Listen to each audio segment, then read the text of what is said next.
Saludos, hoy vamos a hablar sobre la realidad actual de Turquía con un breve paréntesis histórico. Acompáñanos.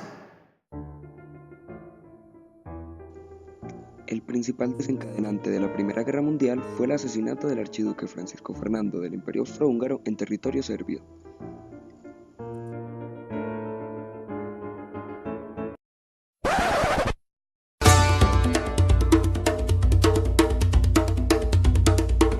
En la guerra, el Imperio Austrohúngaro, el Imperio Alemán y el Imperio Otomano conformaron el bloque de las potencias centrales.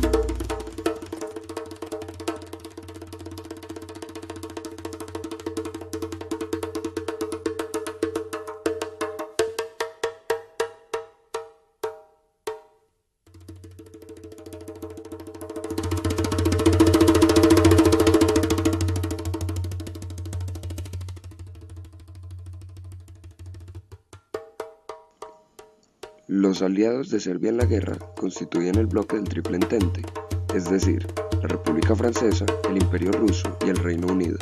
Más tarde se anexarían países como Estados Unidos y el Reino de Italia, entre otros.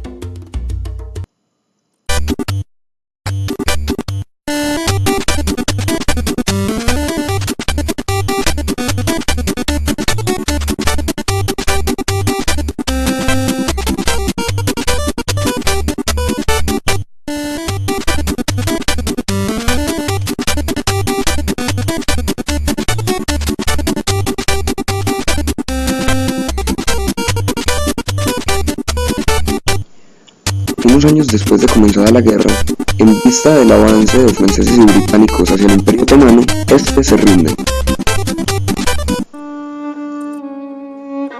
Luego de la renuncia del Imperio Otomano se firma el Tratado de Sèvres, mediante el cual cedía gran parte de su territorio al bloque de aliados, es decir, al Reino de Italia, al Reino Unido, a Francia y, en menor parte, a Grecia y Armenia. Dicho tratado nunca entró en vigor, pues floreció el movimiento nacional turco que desarrolló sus propias relaciones internacionales, que obligó al grupo de aliados a ceder el territorio que ya le habían quitado al Imperio Otomano a la ya llamada República de Turquía. La República de Turquía se encuentra situada entre Asia y Europa, con la mayor parte de su territorio en Asia y solo un 3% en Europa. Limita con países como Bulgaria, Georgia, Grecia, Irán, Irak, Siria, entre otros. Tiene una población de 76.667.864 habitantes. El idioma oficial es el turco. Su moneda es la lira turca.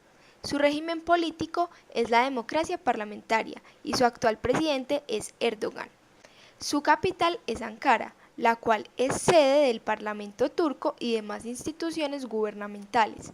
Estambul, antigua Constantinopla, es considerada la capital histórica y actualmente es el centro financiero, cultural y económico del país. Turquía es un estado laico, sin embargo, el 80% de su población es musulmana sunita. Bueno, ahora vamos con una cronología de lo que ha pasado en Turquía en el último año. El 28 de junio de 2016, el Estado Islámico cometió un atentado contra el aeropuerto Atatürk de Estambul y con un saldo de 41 muertos y 239 heridos, el país quedó golpeado y ha sucumbido en las tensiones que azotan al Oriente Próximo. El 17 de junio del mismo año se da un golpe de Estado fallido a Erdogan entre los militares que defendían la instauración de un Estado laico en oposición a las ideas islamistas conservadoras del gobierno. Este ha sido el quinto golpe de Estado organizado desde 1923 y el primero que ha fallado. El 27 de agosto, en el norte de Siria, fuerzas kurdas se enfrentan contra tanques del ejército de Turquía, que buscan acabar con el Estado Islámico y de paso expulsar de la región a las milicias kurdas, que, aunque en contra del Estado Islámico, representan un conflicto separatista con el gobierno de Turquía. El nombre de la operación militar es Escudo del Éufrates. En cuanto a relaciones internacionales, existía tensión entre Ankara y Moscú, desde que en 2015 Turquía derribó un avión ruso en la frontera con Siria. Y se agravó cuando el 19 de diciembre de 2016 un policía turco asesinó al embajador ruso. En enero de 2017 se declara la cadena perpetua para los militares golpistas en Turquía. Recordemos que no se instaura la pena de muerte, puesto que en Turquía se abolió en el año 2002, en su proceso de adhesión a la Unión Europea.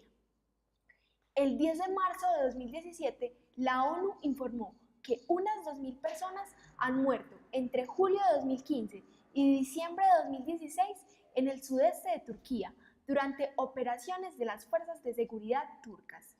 Las relaciones con Rusia se han fortalecido y el gobierno de Putin destacó la cooperación de Turquía en el conflicto sirio y levantó el veto a la importación de frutas y verduras. El 29 de marzo de 2017 se da por terminada la operación militar Escudo del Éufrates, en el norte de Siria. El 16 de abril, el sí se impone en el referendo turco que otorga poderes especiales al presidente Erdogan. Muy pronto, la oposición pide la anulación de este referéndum, pues temen que se desate un gobierno autocrático, con un presidente que ya ha sido acusado de reprimir derechos y libertades. El 5 de mayo, Turquía, Rusia e Irán, principales garantes del alto el fuego en Siria, firman un acuerdo para establecer 4 zonas aéreas controladas por los rebeldes, con el objetivo de atenuar la crisis humanitaria en el país árabe. Con este recuento de sucesos que ponen al gobierno de Turquía en el ojo de la noticia, queremos terminar la emisión con una breve intervención de un especialista en geopolítica euroasiática. Vamos con nuestro corresponsal, Francisco Carrasquilla. Saludos, Francisco.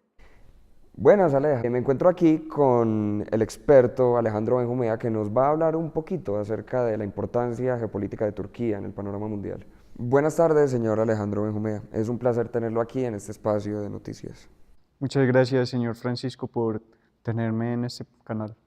Bueno, a la luz de lo que ha pasado y está pasando actualmente con Turquía en el panorama mundial, nos gustaría saber cuál es la importancia geopolítica que tiene. Esa es una pregunta que no muchos nos hacíamos hasta hace un tiempo, donde Turquía ha ido teniendo muchos cambios desde que el actual presidente, el señor Erdogan, se le dieron unos poderes especiales, lo cual tiene grandes implicaciones en la geopolítica del Medio Oriente. Como por ejemplo con su relación con Siria. Exactamente. Bajo el mandato del señor Erdogan, Turquía ha mantenido una línea de comunicación con Siria y que de alguna manera tolera incluso la comunicación con el ISIS, lo cual se camufla con los que ya conocemos, los corredores humanitarios, con los que Rusia ha tenido muchos problemas últimamente.